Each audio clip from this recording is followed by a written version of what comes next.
Hola, Dios te bendiga. Te doy la bienvenida una vez más a este programa La Biblia Leída y Explicada. Hoy vamos a continuar el estudio del Evangelio según San Juan, capítulo 13, y estaremos leyendo los versículos desde el 21 hasta el 30 bajo el título Jesús anuncia la traición de Judas. Recordemos que en el capítulo anterior, en el programa anterior, estuvimos estudiando cómo Jesús le lavó los pies a sus discípulos y todas las cosas que pasaron en ese encuentro maravilloso.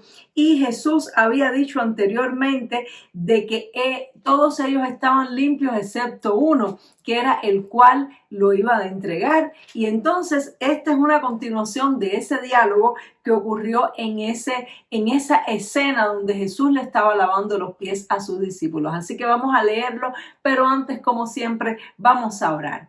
Padre, te damos gracias un día más por un día más de vida. Gracias, Señor, por estar con nosotros, Dios mío. Gracias porque cuando nos reunimos en tu nombre y aquí estamos reunidos, aunque sea virtualmente, Señor, tú estás con nosotros. Yo te ruego, Espíritu de Dios, que tú, Señor, hables hoy a través de mí, que uses mis labios, Señor, que me reveles a mi espíritu las palabras que le quieres decir a tu pueblo y que prepares nuestros corazones para que la podamos recibir y atesorar. En el nombre poderoso de Jesús, amén y amén. Gloria a Dios. Así que vamos a leer Evangelio según San Juan, capítulo 13, verso 21.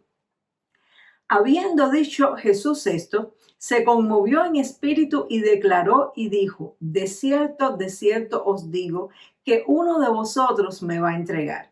Entonces los discípulos se miraban unos a otros, dudando de quién hablaba.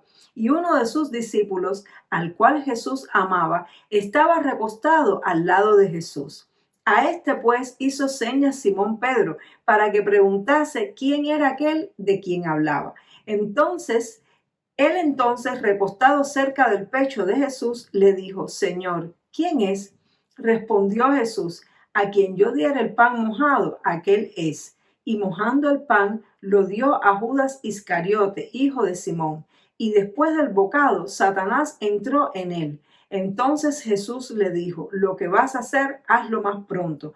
Pero ninguno de los que estaban a la mesa entendió por qué le dijo esto, porque algunos pensaban, puesto que Judas tenía la bolsa, que Jesús le decía: compra lo que necesitamos para la fiesta, o que diese algo a los pobres. Cuando él pues hubo tomado el bocado, luego salió y era ya de noche. Amén. Gloria sea al Señor.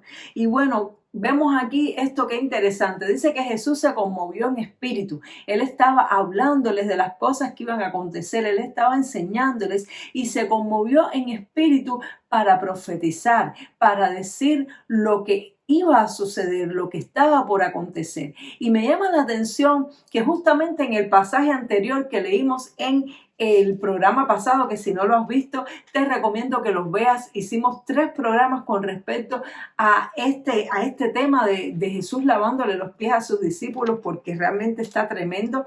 Y en el anterior habíamos leído en el mismo capítulo 13, en el verso 18, habíamos leído: no hablo de todos vosotros, yo sé a quienes he elegido, mas para que se cumpla la escritura, el que come pan conmigo levantó contra mí su calcañar. Es decir, que había una escritura, había una profecía que está en el Salmo 41:9, que es un salmo de David hablando de cómo lo habían traicionado, pero esta palabra era una profecía mesiánica, era una profecía, y Jesús había entendido al estudiar las escrituras que esa profecía hablaba de él y que estaba profetizado de que el que come pan con él lo iba a entregar. Y esto es algo tremendo, porque justamente aquí vemos en este pasaje cómo en el momento en que Jesús le da el pan a Judas Iscariote, Satanás entró en él. Es decir, se activó el cumplimiento de esta profecía y se abrió la puerta para que el enemigo pudiera entrar en en Judas Iscariote. Entonces, sin embargo, vemos también aquí que Judas Iscariote llevaba la bolsa. Y en otro pasaje se nos habla de que Judas Iscariote extraía dinero de la bolsa para sus propios intereses. En otras palabras, Judas era el que llevaba el dinero. Y yo soy de la opinión de que esto era con un propósito, porque precisamente él era ambicioso, era codicioso y él extraía dinero de la bolsa, y tal vez Dios le permitió que así fuese precisamente para cuidar el corazón del resto de los discípulos. Realmente el tema de manejar las finanzas del reino de Dios es un tema muy delicado, y tristemente muchas personas han cometido errores o han perdido parte de su espiritualidad por el mal manejo de las finanzas o por codiciar las finanzas de las cosas de Dios. Es un tema muy delicado del cual se tienen que cuidar, y nos tenemos que cuidar todos los líderes que tenemos que administrar las cosas del reino de Dios, porque eso le puede abrir una puerta. Un mal manejo de las finanzas le puede abrir una puerta para Satanás en tu vida. Eso es algo tremendo. Tenemos que tener mucho temor de Dios con esas cosas. Y yo pienso que la puerta que precisamente Judas le abrió al enemigo en su corazón fue precisamente el manejo incorrecto de las finanzas, el extraer dinero de allí para sus propios beneficios. Judas realmente tenía un problema con el dinero, y esto lo hemos visto, lo hemos analizado en otros pasajes y también lo analizaremos. Pero aquí en este punto vemos que Satanás entró en él. También me llama la atención en este pasaje que cuando Jesús anuncia, uno de vosotros me va a entregar. Jesús todas las cosas que a él le iban a pasar las profetizó por adelantado, precisamente para que cuando pasaran ellos tuvieran fe, ellos no entraran en temor y en pánico. Sin embargo, no fue suficiente. Cuando llegó el momento, los discípulos tuvieron mucho temor, los discípulos salieron corriendo, pero sí después pudieron recordar que todas las cosas que le aconteció a Jesús, realmente Él las había profetizado. Y de la misma manera Jesús nos dejó en su palabra, en la Biblia, todas las cosas que van a acontecer en los tiempos finales. Se van a poner las cosas cada día peores y van a venir tiempos muy peligrosos. Aunque el Evangelio realmente se va a predicar al mundo entero y va a haber una gran cosecha de almas, un gozo tremendo en los cielos, pero luego de eso va a venir una gran persecución. Van a venir hambres, pestes, un montón de cosas terribles que ya están sucediendo. Y están escritas en la Biblia para que nosotros las recordemos, para que cuando las veamos no nos atemoricemos, porque sepamos que ya Dios nos las dijo de antemano. Pero tenemos que cultivar una fe para poderlo creer en el momento de la prueba. Ayer estábamos precisamente en la transmisión en vivo en el curso de discipulado, que si no lo has visto te recomiendo que lo veas. Realmente las enseñanzas que Dios nos está dando en ese curso están muy lindas, muy poderosas para fundamentar nuestra fe. Y entonces estábamos enseñando, son los domingos a las 3 de la tarde hora de Europa, 9 de la noche hora de Europa, 3 de la tarde hora de Estados Unidos, Cuba. Te recomiendo que lo veas, que te conectes online, están muy buenos los discipulados. Entonces, como les decía, estábamos hablando en el discipulado, y precisamente una de las preguntas que salieron era que cómo poder tener fe en el momento de la prueba. A veces sabemos las cosas, pero en el momento de la prueba tenemos fe. Y es a través de la oración, de la búsqueda del Señor. No basta con el conocimiento. Pero aún así, Jesús les estaba dando este conocimiento para que ellos pudieran fundamentar su fe, para que pudieran creer en Él. Y me llama la atención que cuando Jesús dijo esto, se armó como una alarma dentro de los discípulos. Empezaron a mirarse unos a otros con sospecha. ¿De quién estará hablando? ¿Quién será el que lo iba a entregar? Pero dice que había un discípulo que estaba recostado al pecho de Jesús. Y este discípulo precisamente era Juan, el que escribió, es decir, el autor de este evangelio. Él estaba recostado en el pecho de Jesús, y él estaba tan confiado porque tenía una relación tan íntima con Jesús, que él sabía en su interior que Jesús no estaba hablando de él.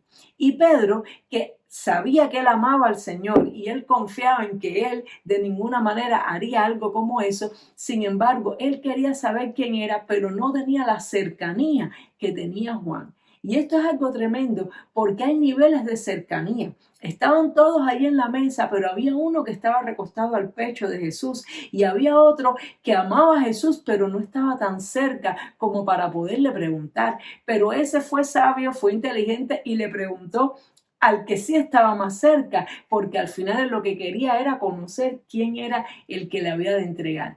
Y tanto Pedro como Juan en su interior sabían que no eran ellos, porque si no, no hubieran preguntado. Los demás tal vez estarían dudando, ¿seré yo? ¿Quién será?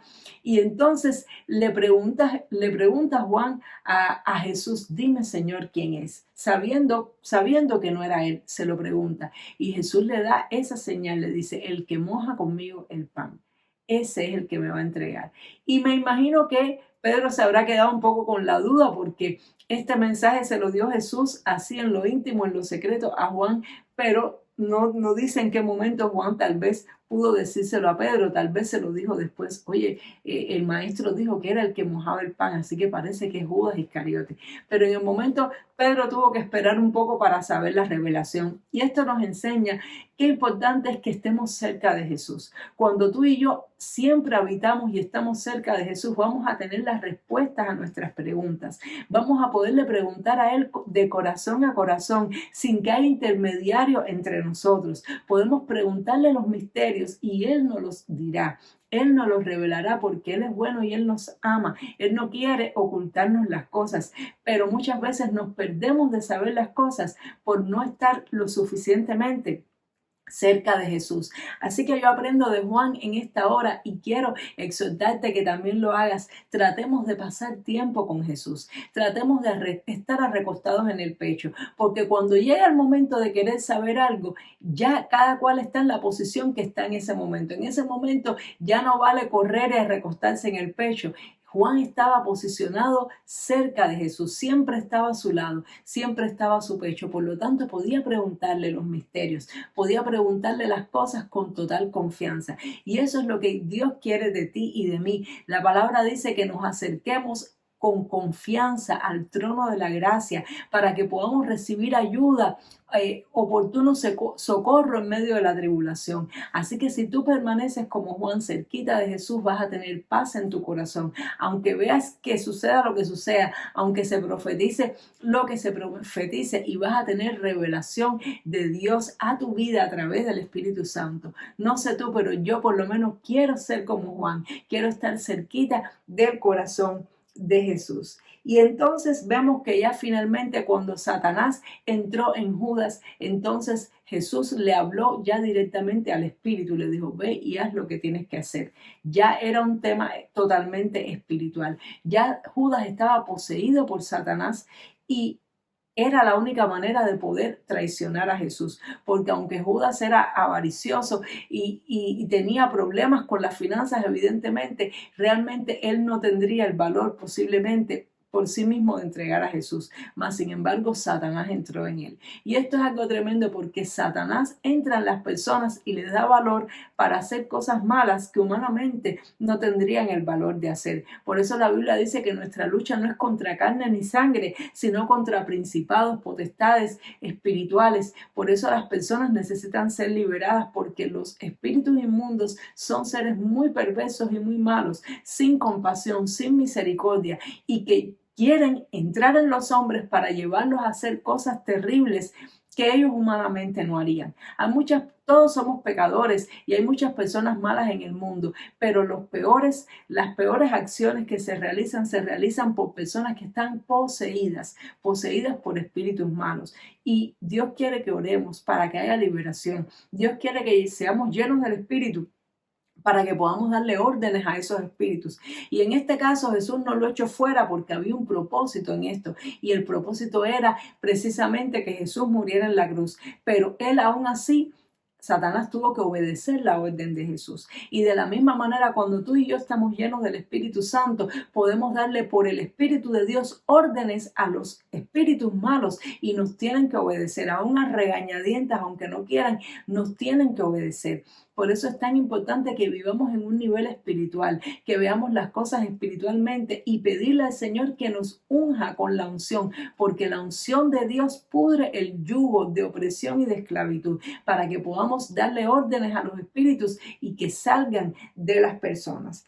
Entonces nos dice que Judas salió a hacer lo que tenía que hacer Pero los discípulos no entendieron. ¿Por qué no entendieron? Porque todavía los discípulos no estaban llenos del Espíritu Santo, no tenían discernimiento espiritual, veían las cosas en el mundo natural y ellos pensaban que Judas iba a hacer alguna tarea que Jesús le mandó. Y esto pasa con las personas que no están llenas del Espíritu Santo. Cuando no estamos llenos del Espíritu Santo, todo lo vemos natural, no discernimos lo que estaba pasando. Ahí lo que estaba pasando era una cosa puramente espiritual, que Jesús la discernía y el enemigo la discernía, pero los demás no lo pudieron discernir. Entonces Dios quiere que tú y yo estemos llenos del Espíritu para que podamos discernir, para que veamos lo que ocurre en el mundo espiritual, lo comprendamos en nuestro corazón y no estemos todo el tiempo viendo las cosas en el mundo natural, pues entonces las cosas van a suceder delante de nosotros y no nos vamos a enterar. Así que Dios quiere que nos enteremos, Dios quiere que estemos apercibidos, Dios quiere que veamos las cosas que ocurren en la sociedad y que no lo veamos desde un punto de vista natural, como quieren que los veamos tal vez en las noticias. Dios quiere que analicemos las cosas desde un punto de vista espiritual y estemos apercibidos de los tiempos que estamos viviendo. Gloria sea al Señor. Espero que esta palabra te haya edificado mucho, que esta palabra te haya exhortado a estar cerca de Jesús, a recibir revelación, a llenarte de su espíritu, a poder entender las cosas espiritualmente. Y nos vemos, Dios mediante, en el siguiente programa para continuar estudiando qué más sucedió aquí en esta escena que todavía no termina. Dios te bendiga mucho. Nos vemos en el siguiente programa. Chao.